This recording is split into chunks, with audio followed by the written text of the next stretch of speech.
As I looked at this text, y'all, I was amazed at the fact that Jesus told these men not to tell a soul about what had happened.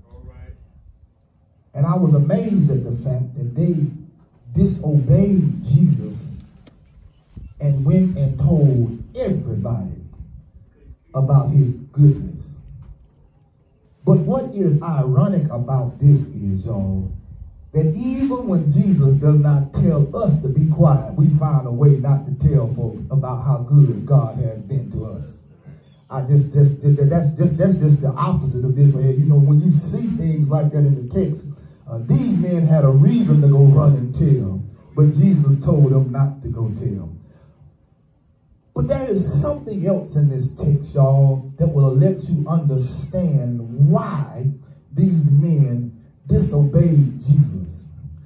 First of all, my subject today is when blind eyes see. When blind eyes see. Throughout the Old Testament and the New Testament, blindness has been talked about. The Bible in the Old Testament talks about how we ought to treat those with disabilities, how we ought to respect those disabilities, not to harm them, not to hurt them. But in the New Testament, blindness is often used to talk about not physical blindness, but spiritual blindness. Spiritual blindness is when you know better, you see better, but you won't do better. You know, you've heard about it, but you just don't seem to want to be able to do it. And when you see these two men here, these two men were physically blinded, but Jesus uses as an opportunity to teach us what you ought to do when you find yourself in a blind situation. I'm afraid, y'all, today that when you see what these men had gone through throughout their lives, you'll understand that they had to go through some stuff to do what they did for Jesus. Notice in the text, the first thing in these few verses, it says, two blind men followed Jesus. I asked myself the question, why would these two blind men be following Jesus? I can answer that question too, because apparently they had heard about the work that Jesus was doing. Blindness was a distressingly common thing in those days. It was common for people because their eyes had been unprotected and the sun had for them to be blind. The hygiene caused them to be blind. Flies at birth oftentimes put germs into eyes that cause people to lose their sight. Yes, we can be blinded by various different things, but just because you're blind does not mean you can't see Jesus. Hold on for a second, y'all. Notice that it says that where Jesus went, they followed him. In essence, in order for a blind person to go somewhere, there are some things that have to happen. First thing they have to do, they have to have somebody to lead them somewhere. They have to seek assistance from somebody to follow somebody. I don't know about y'all, but you know how selfish we are today in this world. If we know Jesus is passing by and he's going in a certain direction, more than likely we ain't gonna be concerned about nobody else. We're gonna be trying to follow Jesus ourselves. But these blind men had to secure transportation or secure guidance to get to Jesus, and they had to be able to understand that the fact of the matter, Jesus had done some great things and they needed to go see Jesus. Yes, my brothers and sisters. And when they got to where Jesus was at, they pleaded with him. They gave Jesus all homage and all praise. They identified Jesus' authority and his power. You see when it says, Son of David, have mercy on us. The two blind men followed Jesus and shouted open recognition of Jesus as the Messiah because the Son of David was a rich Masonic title. In other words, whatever it was that they had heard about Jesus, they knew and they understood that Jesus had the power to fix and to change everything in their lives. We ought to run behind Jesus ourselves screaming, Son of God, Son of David, have mercy on us. We ought to do it every morning when we get up because we need God to have mercy on us. constantly. Their appeal for mercy was identifying the fact that they knew they had some problems and some issues, and they knew that they were pleading for their past issues. They knew and understood the fact that whatever they did right now would have an impact on their life going forward. Well, yes, my brothers and sisters, I'm screaming right now, y'all, Son of David, have mercy on me. Have mercy on me, God, because I need you right now. Have mercy on me, God, because I need you to help me right now. Have mercy on me, God, because I'm going through dealing with a problem that I have mercy on me, God, because I know right now without you I can't get no better. Jesus could have dealt with the blind man's issue the moment they walked in the door. Jesus could have spoke and healed them at that very moment. But Jesus needed for those men to do some things. You see, when you find yourself in certain situations, you have to go see what they call a specialist. In today's society, if you're going to have childbirth, if you're going through pain and suffering, there are some doctors that you can go to. Listen to, if you're going to have surgery, they get an anesthesiologist to come and numb where they're going to operate it. If you're having heart trouble, they send you to a cardiologist. If you got skin problems, they send you to your dermatologist. If your blood ain't right, they'll send you to a hematologist. But let me tell you something. When your nerves get shaky, you have a couple places you can go. You can go to a neurologist or a psychologist.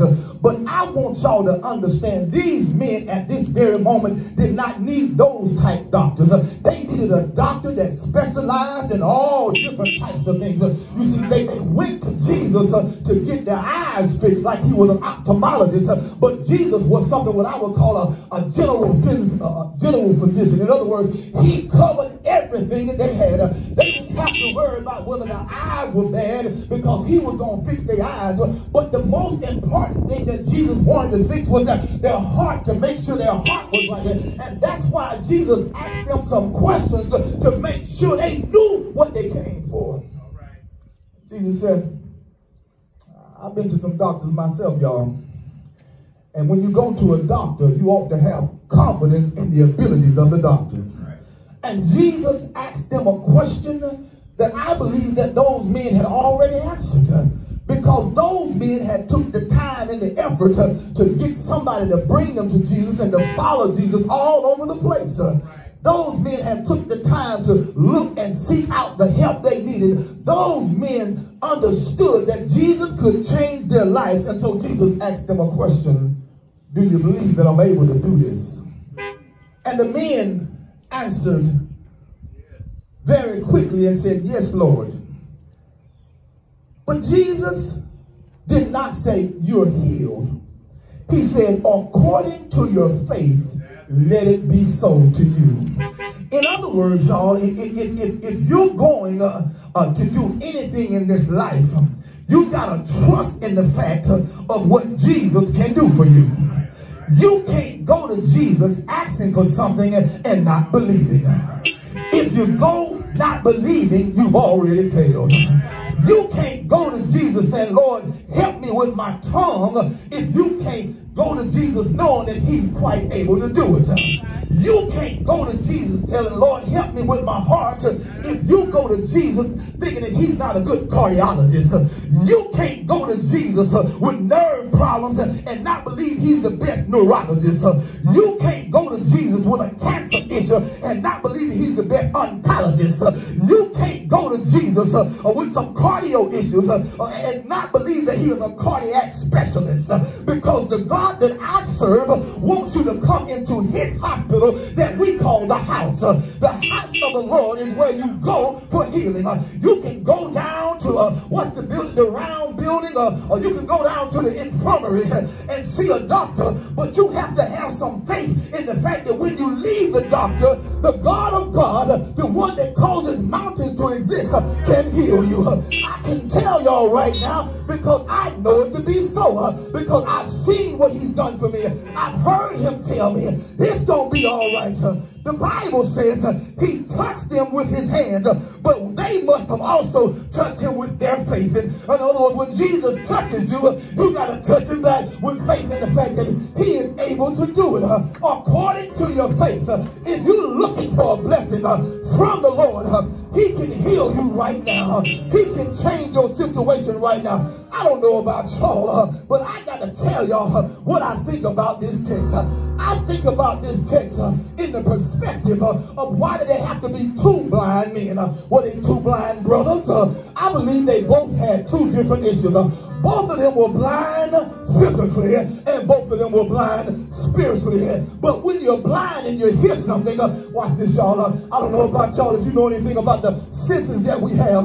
When you lose one sense, other senses get strong. I believe, y'all, that they could hear Jesus better. They could hear about him better because they were blind.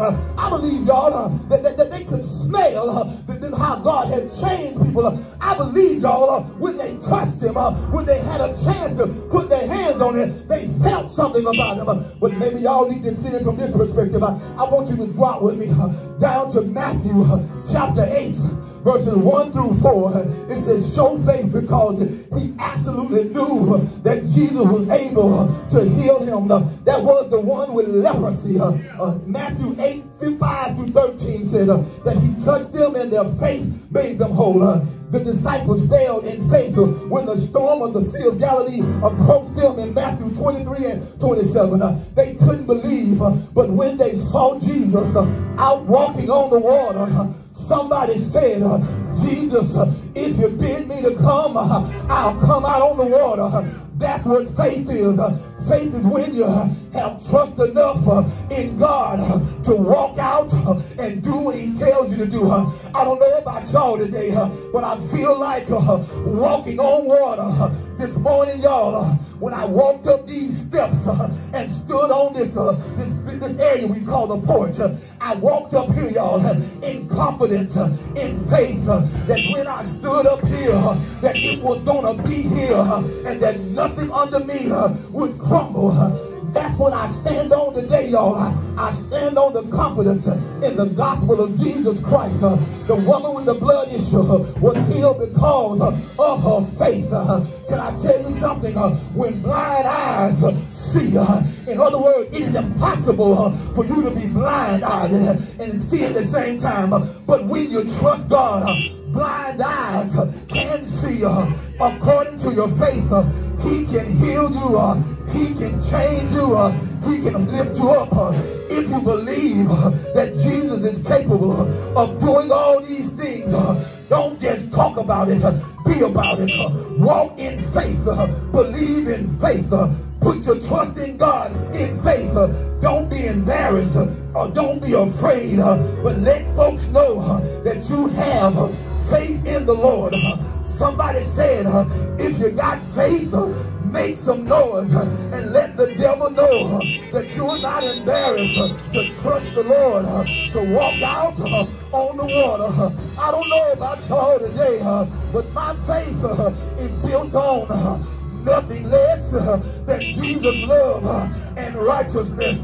My faith is when I ask God to have mercy on me and knowing that I don't deserve anything. My faith, y'all, is when I know that I may be sick, I may be down, the world is calling me out, but I tell y'all today, my faith is in the fact that Jesus is a healer. Jesus is a deliverer. Jesus is a liberator. The reason I know that is because, like the old folks say, I ain't where I used to be, but I'm headed forward in faith. I want y'all to just wait for a minute. Give me some time, y'all, to straighten this thing out. My Bible says, trust in the Lord with all thine heart and lean not to your own understanding. If you lean to your own understanding, what will happen is you'll fall over. But if you trust in the Lord, you'll be able to walk in blindness and never run into a wall. You'll be able to stand when people say you can't get up. You'll be able to look, allow your eyes to see things that the mind can't see. In other words, God can cause deaf ears to hear in faith, blind eyes to see in faith, lame legs to walk in faith, unmovable hands to move in faith. God's faith is what I call the wonderful change in my life. Whenever you have faith in the Lord, he'll change your life. He'll change your perspective. He'll allow you to see things as they ought to be, not how you think they are. Somebody, y'all, didn't believe we'd be able to keep on having service. In fact, some people said, don't do it. But I had faith in the fact that God told me to take it outside. And when I went outside, y'all, we saw an increase. We saw more people coming, people getting up. Somebody said we couldn't do it at 8 o'clock, but yet and still, we still got folks at 8 o'clock. Somebody said they won't come. Jesus said, for the children, bid them come unto me. Somebody said it would not happen, but God told me to tell you, don't worry about a thing. I took care of the Egyptians so the Israelites could cross over. So if you want to go higher, if you want to go further, put your faith in God. Can I tell y'all something? Blind eyes are seeing right now. I see clearly right now, y'all. I see something that y'all don't see. But God is telling me to let you know, don't worry about it. Whatever St. John is supposed to do, God's got it for St. John. We ain't worried about nothing. We're pressing on. We're moving forward. I was worried, y'all, about how we were going to deal with children not being here. But God told me, I got a plan. And in due time, I'm going to unveil the plan. And we'll be able to see what I'm trying to do. I can stop by today to tell you, I'm finished, y'all. But I got to tell you what Jesus did. Jesus did something for those who are blind right now, so that you will have an opportunity to see. Jesus died. He died for somebody that could not spiritually see. He died for that person who felt defeated. He died for that one who they counted out. The one they said, he'll never graduate. The one they said, he ain't gonna get it right. The one they put down. He died for that one. But his death was not in vain.